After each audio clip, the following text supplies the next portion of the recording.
debieron actuar con contundencia y sin miedo. Parece extraño decir esto, pero a un tipo de este acontecimiento la respuesta tiene que ser contundente. O sea, extraer el arma y dispararle al individuo que amenaza con el cuchillo, hasta neutralizarlo.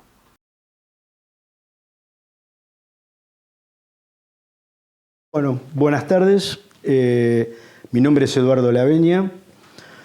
En este momento estoy jubilado, pero cumplí 50 años de Poder Judicial y me jubilé como juez del Tribunal Oral Criminal número 7 de San Isidro. En esta entrevista se me ha pedido que hable de distintos temas y para abordarlos tenemos que tener en cuenta que vivimos en un Estado de Derecho y que por lo tanto nuestro marco jurídico, tanto general como particular, es la Constitución Nacional. No nos olvidemos que en la Constitución Nacional el artículo 18 es el que establece que nadie puede ser juzgado sin juicio previo fundado en ley anterior al hecho del proceso, ni sacado de sus jueces naturales. También se observa que las cárceles serán sanas y limpias para seguridad de los reclusos y no para castigo. Sobre la base de este parámetro constitucional, hoy día digamos que está completado por los tratados internacionales de derechos humanos, la República Argentina está enmarcada o está dentro de lo que son las democracias occidentales. Si hablamos de seguridad y teniendo en cuenta los parámetros constitucionales, debemos establecer primeramente que lo que hemos abandonado es el criterio de prevención. El criterio de prevención del delito es lo más importante porque tanto la policía como la justicia tienen roles distintos. La policía es la que tiene que hacer la prevención y para hacer prevención necesita de las herramientas jurídicas necesarias. Hubo un tiempo en que la policía contaba con el control de la vía pública, de los accesos públicos, de los lugares públicos como plazas, monumentos, lugares y zonas tanto de la capital federal como de la provincia de Buenos Aires, que es, digamos, extensivo a todo el territorio nacional. Y para eso tenía su herramienta jurídica en la capital federal, que eran los edictos policiales. Luego, después del año 1983, se dejó sin efecto los edictos policiales y se aprobó un código de convivencia y se acotó la labor policial con el consecuente problema de inseguridad que trajo. Yo creo que es necesario que la policía, la buena policía, retome el control del espacio público, de las arterias, de las calles, de las avenidas, cuando hablo de arterias, ¿no? Hoy día no está en manos de la policía, sino que está en manos de otros actores de lo que comúnmente llamamos organizaciones sociales, pero lo más triste que con el correr del tiempo, organizaciones criminales se han apoderado de las calles. Concretamente, el tráfico de estupefacientes, en manos de organizaciones criminales que controlan no solo barrios, sino también determinados sectores como los barrios populares o comúnmente, como se le decía anteriormente en la vieja época, las villas. Esto ha traído como consecuencia una retracción de la presencia del Estado. Por lo tanto, urge, a mi modo de ver, que la policía haga prevención y para hacer prevención tiene que tener el control de la calle. Se puede volver al sistema de edictos con un breve control judicial. Por ahí es una de las herramientas que se necesita. Puede ser. Se lo ha tildado de inconstitucional, para decirlo digamos, con palabras elogiosas.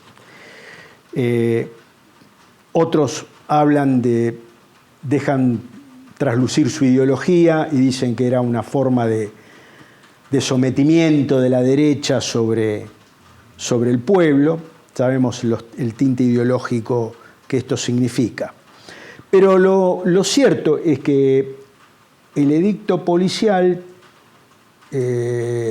traía como consecuencia que la policía estuviera presente en la calle, con su facultad de poder intervenir ante situaciones y ante conductas que resultaban sospechosas. Por supuesto que también se ha criticado este término de actitud sospechosa, traía como consecuencia algunos abusos, pero bueno, esto está dentro del campo de lo humano y no ya del campo profesional.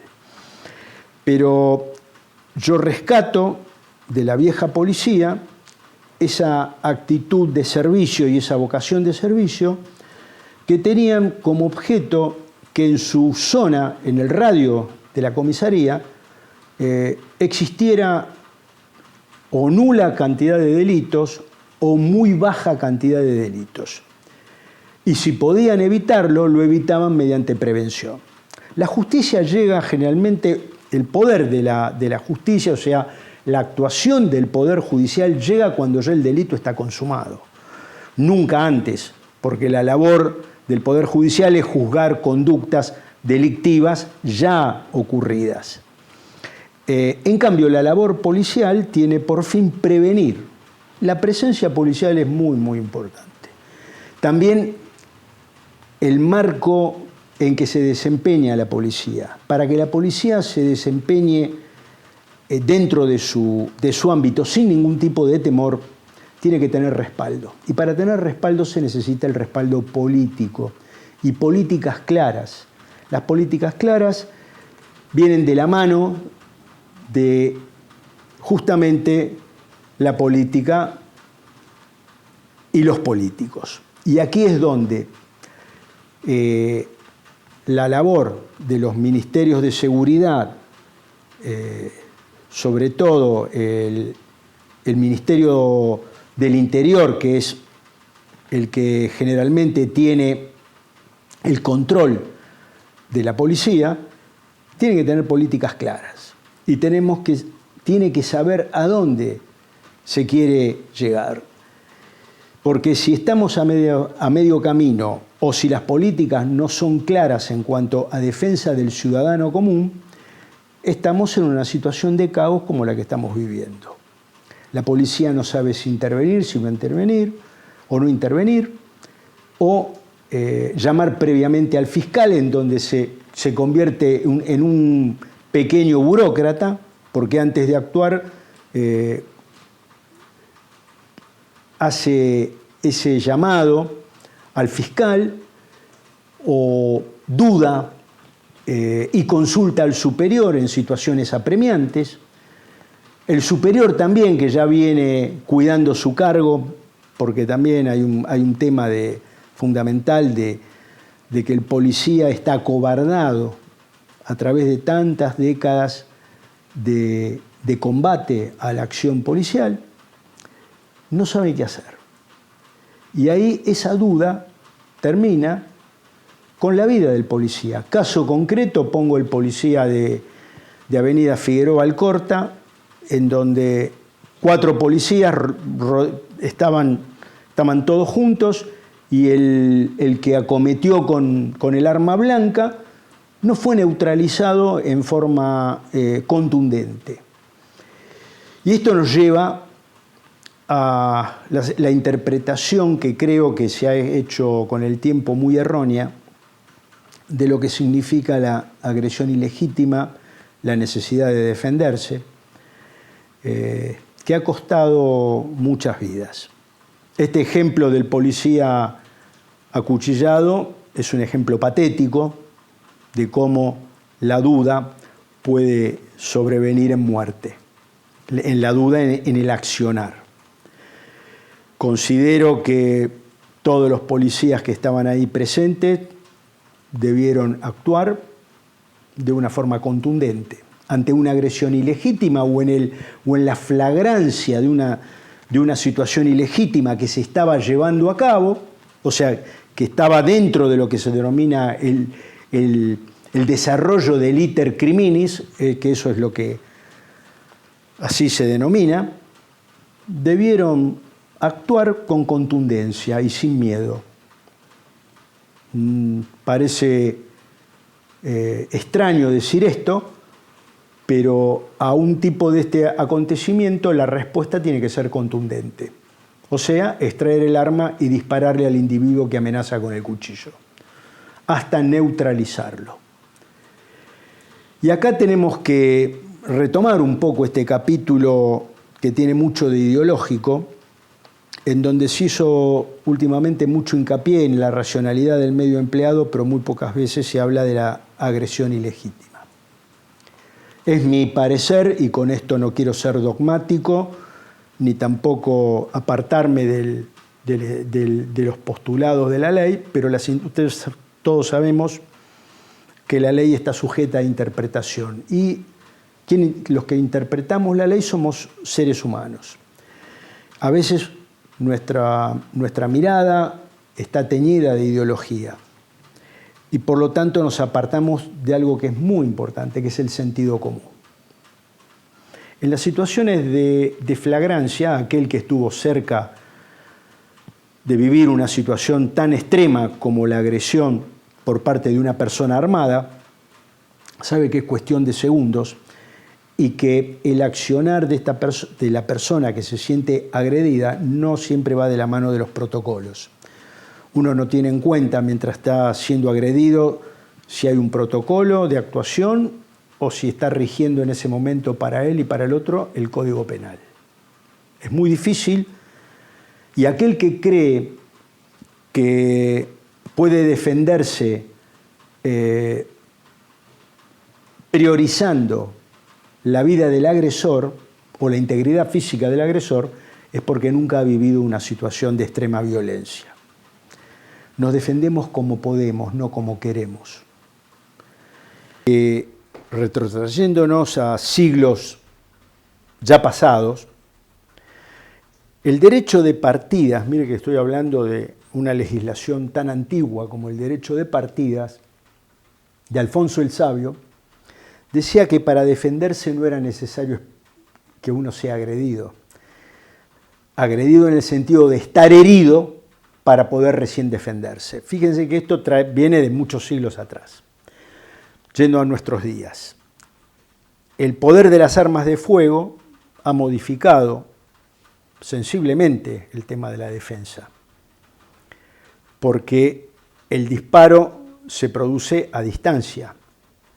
Ya la gente no utiliza la espada, no utiliza el cuchillo para agredir, en donde se veía que era una lucha más cuerpo a cuerpo.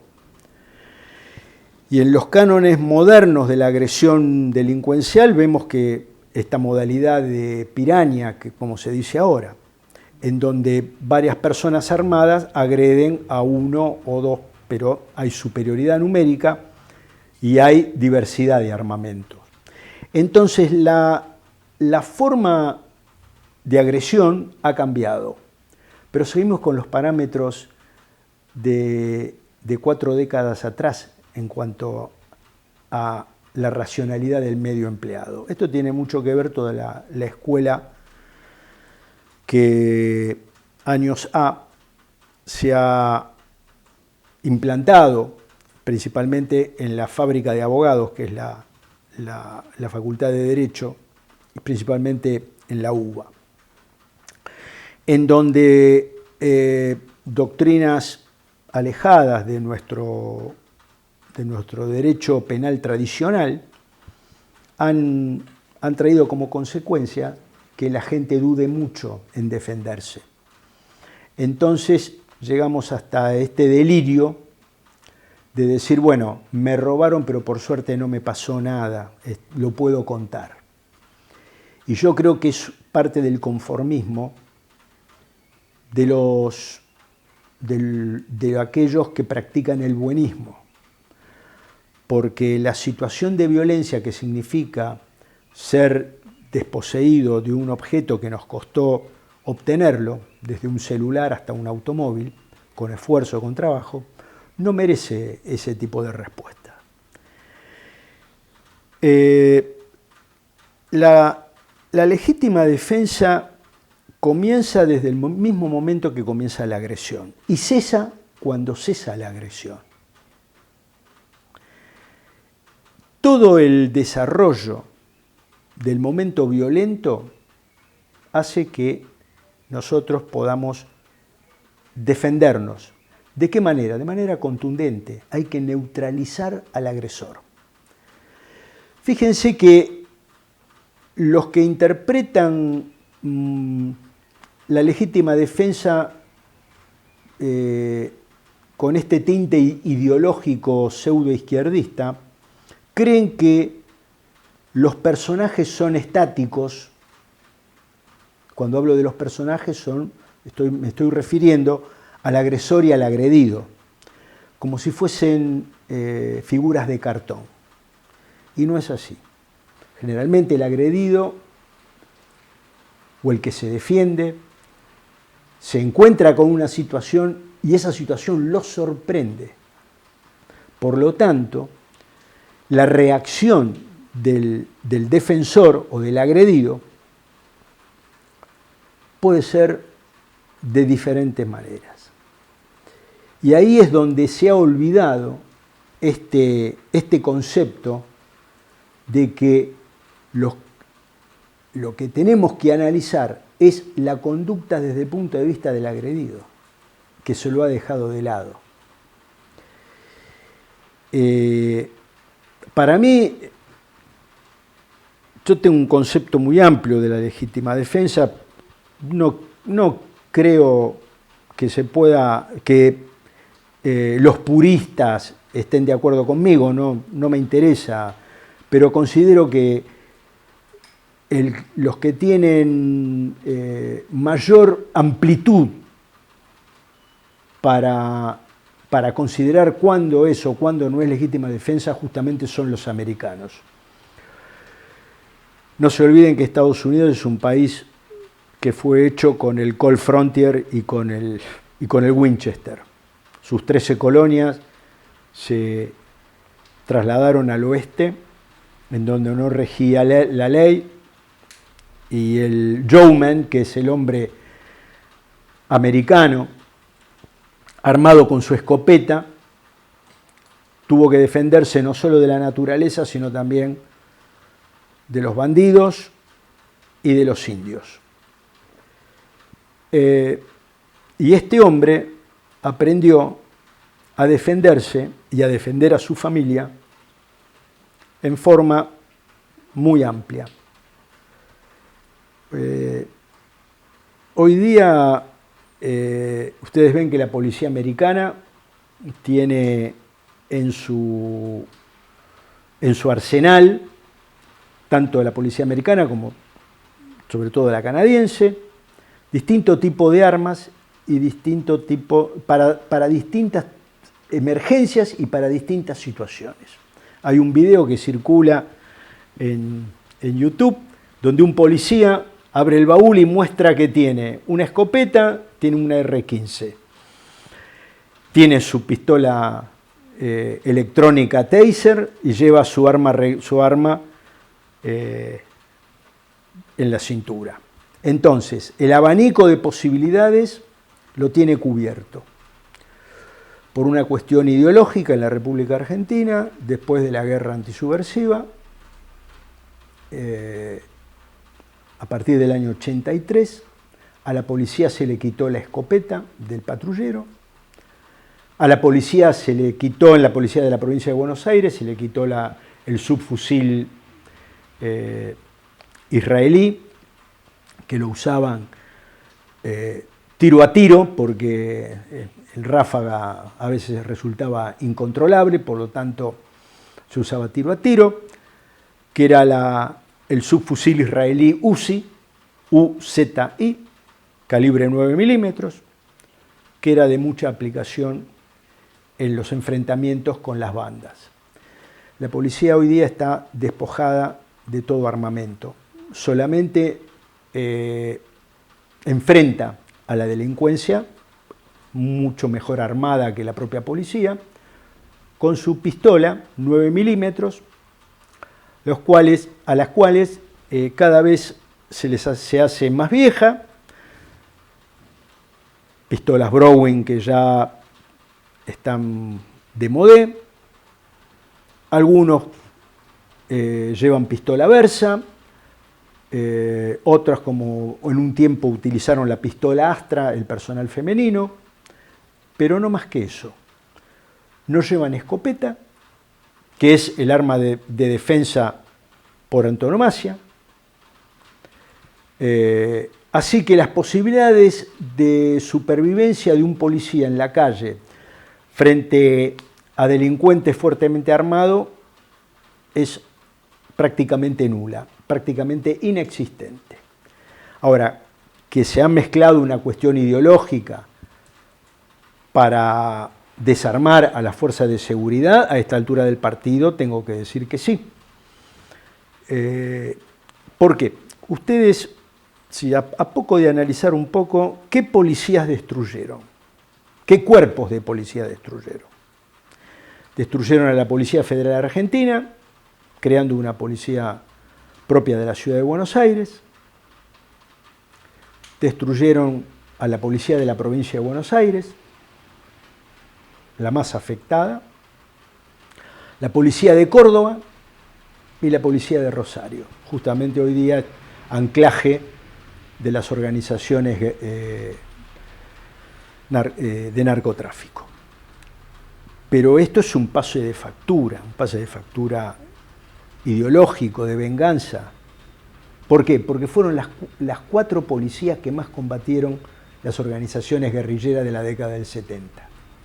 En este momento la opinión ciudadana con relación al Poder Judicial es de las más bajas en toda la historia. El porcentaje de gente que cree en el Poder Judicial es bajísimo, es alrededor de un 30%, o sea, hay un 70% que descree, sobre todo en la imparcialidad de la justicia, porque ve los manejos turbios que hay en la designación de los jueces, sobre todo con un Consejo de la Magistratura, que está teñido de parcialidad política. Así que esperamos que en algún momento todas estas situaciones, por el bien de la República, rescaten a estas instituciones creadas por la Constitución de 1994 y que la recta administración de justicia cumpla con su mandato constitucional. Y yo creo que el legítimo usuario está un poco menoscabado, está un poco mal visto, porque creen que los legítimos usuarios son los tiratiros por excelencia, y no es así. El legítimo usuario es una persona muy respetuosa de la ley. Fíjense que el legítimo usuario es el que tiene en regla todas sus armas, que se preocupa por los vencimientos de las credenciales de legítimo usuario, es el que cumple con los mandatos de la ley que establecen taxativamente qué requisitos hay que cumplir para ser legítimo usuario. La actitud para manipular y para tener armas la cumple acabadamente el legítimo usuario. Su estado psicofísico es escudriñado, ya con algunas excentricidades como cumplir ciertos test psicológicos, todo dentro de un marco muy opresivo y de poca libertad. El legítimo usuario es la persona que por su actividad deportiva o por su actividad dentro de la cacería. Se cuida mucho de tener sus armas completamente al día, registradas, en condiciones, y es un fiel defensor de la legalidad. Fíjense que el circuito de armas clandestinas no tiene nada que ver con el legítimo usuario. Podrá ser que en algún robo a una propiedad los ladrones encuentren armas de un legítimo usuario y después es la que se lleva al circuito clandestino. Pero no se ha conocido casos de legítimos usuarios que alquilen armas a los delincuentes o a los narcotraficantes.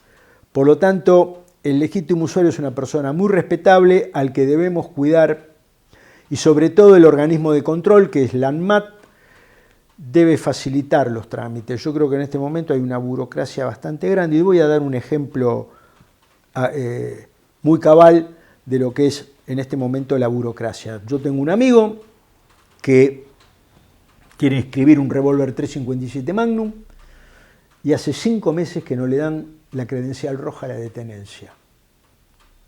No sabe por qué. La armería cumplió con todos los trámites, él cumplió con su trámite, y no sé por qué el trámite se encuentra trabado.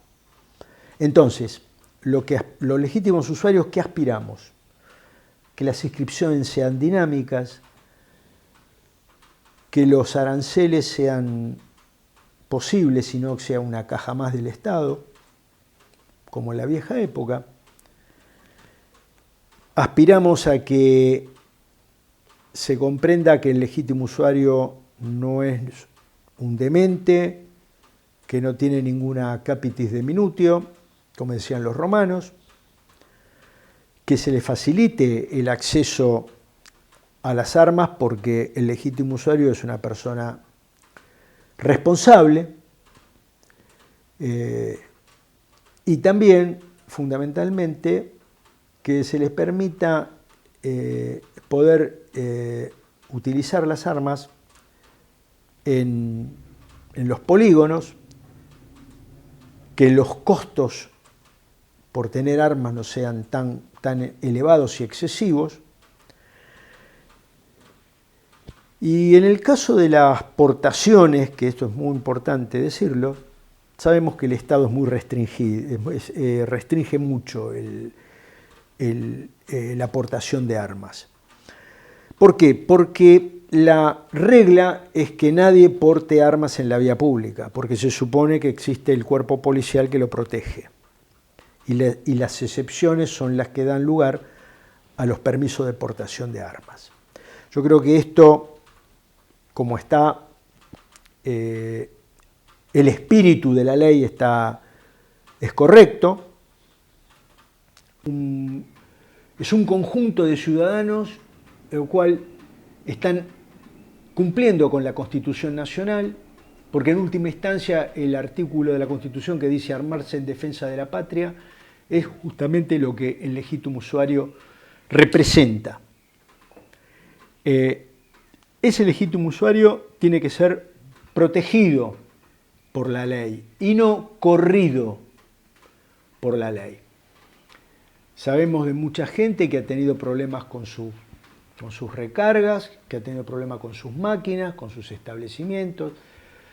Se le han hecho inspecciones a veces un tanto abusivas, no en todos los casos, pero sí en algunos que he tenido conocimiento. Y eso hace que el legítimo usuario se acobarde, vea su actividad como mal vista por la sociedad. Y creo que los legítimos usuarios lo que tenemos que hacer es dar masa publicidad para que la gente conozca cuál es la actividad del legítimo usuario. La actividad del legítimo usuario es disparar en los polígonos, practicar en torneos, como por ejemplo los torneos de tiro práctico, los tiros FBI, los tiros con escopeta, los tiros con fusil, los cazadores, en donde también hay un concepto equivocado del cazador. El cazador que lleva armas de grueso calibre se lo cree que es un asesino serial, y el cazador es cazador conservacionista. Yo pertenecí a la Asociación Argentina de Caza y Conservacionismo de la República Argentina, en una época cuyo presidente era el comisario general, un gran cazador, el comisario general Julio Mazzoni, que era un conservacionista y transmitió estos conceptos de conservacionismo. El animal que se mata no es el animal joven, ni la hembra que está preñada. Es el animal viejo de la manada que luego se consume su carne. Por lo tanto, el conservacionismo hace que se proteja a la manada animal, se proteja a los machos y hembras jóvenes, a los cachorros. Como consecuencia de ello, el equilibrio ecológico se va manteniendo. Por ejemplo, en la Asociación de Caza y Conservacionismo se han dado charlas protagonizadas por cazadores africanos, entre ellos un primo mío que fue un gran cazador, Horacio Laveña, que era médico, en donde él explicaba que los guías en Tanzania, fundamentalmente, o en Zimbabue, donde los dos países que él frecuentaba, guías de caza americanos, guía de caza inglés, les marcaban previamente cuál era el animal que estaban autorizados a cazar. Y una vez que el animal estaba muerto, como los porteadores y los que colaboraban eran gente del lugar, eran africanos de las tribus que se encontraban en el lugar, como gesto de agradecimiento, siempre se entregaba parte del animal para ser consumido dentro de la tribu. Y generalmente eso terminaba en una camaradería con parte de la tribu aborigen del lugar, los cazadores y los guías. Y eso daba una sensación de que no se estaba matando por matar, sino que se practicaba esa actividad de caza con un fin superior, que era alimentar al pueblo del lugar y también entablar relaciones amistosas entre los aborígenes y los extranjeros.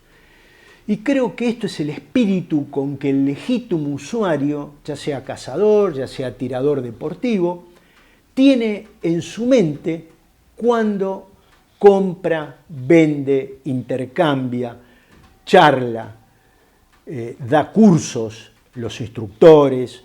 Ese es el espíritu que lleva el legítimo usuario dentro de su bagaje formativo como persona que utiliza armas de fuego. Bueno, con esto es una parte que quería manifestar muy fervientemente, porque como legítimo usuario estoy persuadido que aquel que me escucha me va a entender, porque estamos todos dentro del mismo barco. Y la mejor forma de poder comprender la actividad de los legítimos usuarios es que todas estas pequeñas cosas se hagan conocidas. Primero y principal, el comerciante, por supuesto, con las nuevas redes de protección, estar conectado a los organismos policiales, las cámaras de seguridad, fundamentalmente. Aquel que por su característica humana no es afecto a las armas, pero sí tomar recaudos en el sentido de tener alarmas, tener cámaras de seguridad, el comerciante. En la casa lo mismo.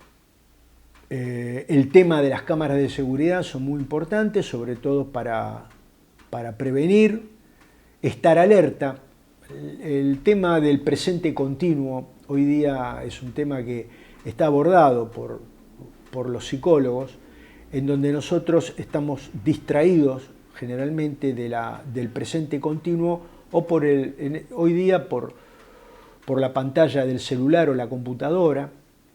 Hay una generación de chicos que viven pegados a la pantalla, por lo tanto no viven el presente continuo. En esta época tan difícil, yo creo que aquel que por alguna razón descree de las armas, tiene que estar más alerta y por lo tanto estar en el presente. Y aquel que tiene armas también tiene que estar en el presente continuo. El que está dentro de su casa, sabemos que la casa es como un castillo. Y como castillo hay un rey y una reina. Y por lo tanto, dentro del castillo hay que defenderlo con uñas y dientes. Y nada mejor que un legítimo usuario sabe cuáles son los recovecos de su departamento, casa, donde puede defenderse. Conocer muy bien cada rincón de su casa es una manera de saber cómo defenderse. El que está en su casa en principio goza de la presunción de que se va a defender legítimamente. El Código Penal establece también la legítima defensa privilegiada, es aquel al cual le asaltan la casa de noche.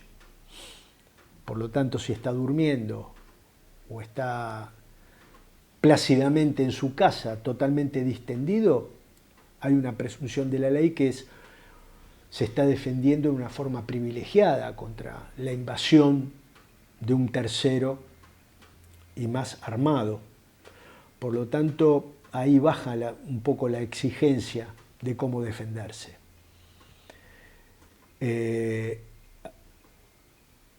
Yo creo que es importante tener presente esto, que el que mejor conoce su casa es aquel que vive en ella. Y por lo tanto, el que tiene una o más armas, con los recaudos que hay que tener, si hay chicos, bueno, puede tener distribuida armas en ciertos lugares estratégicos y hacer uso de ellas cuando la agresión es ilegítima. Y sobre todo, desde el punto de vista del legítimo usuario, es entrenar. Yo tuve un sensei de Aikido, al cual cuando le decía, sensei, ¿cómo puedo perfeccionar esta técnica que usted acaba de enseñarme? Tenía una frase muy japonesa: practique más. La llevo al terreno del legítimo usuario. Practique más. Es decir, uno compra el arma, compra las municiones, pero si no va al polígono, si no abraza alguna disciplina que le permita practicar con esa arma, es hombre muerto. Comprar el arma para guardarla en un cajón, yo le diría, compre dólares y no compre armas, porque las armas se cotizan en dólares. Entonces compre dólares, pero si usted va a comprar un arma, no es ese clásico de los argentinos: mira, yo tengo el arma, pero la tengo ahí. No. Usted tiene el arma y tiene una responsabilidad. Y por lo tanto, como responsabilidad que tiene un derecho que es correlativo a esa responsabilidad. El derecho es ir al polígono y practicar. Y la obligación es estar afinado, estar bien entrenado para poder utilizar esa arma con toda la seguridad del mundo.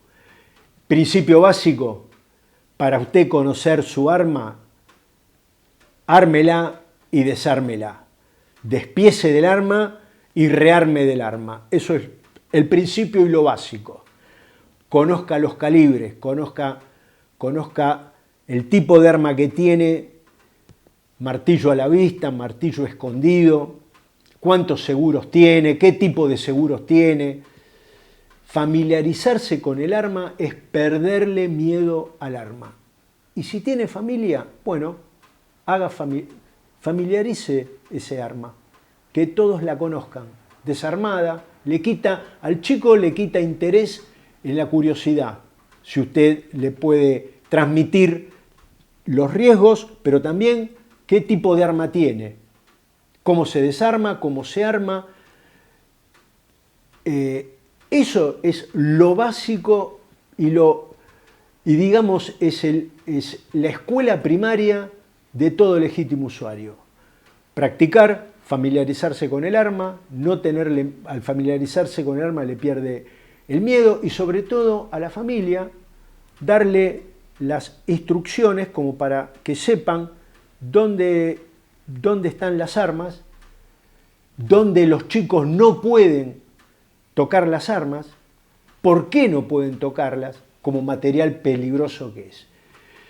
Creo que para esta charla es lo básico que podemos decir y el espíritu de esta entrevista es y no otro más, y no irnos por las nubes de Úbeda, como decía un viejo político argentino.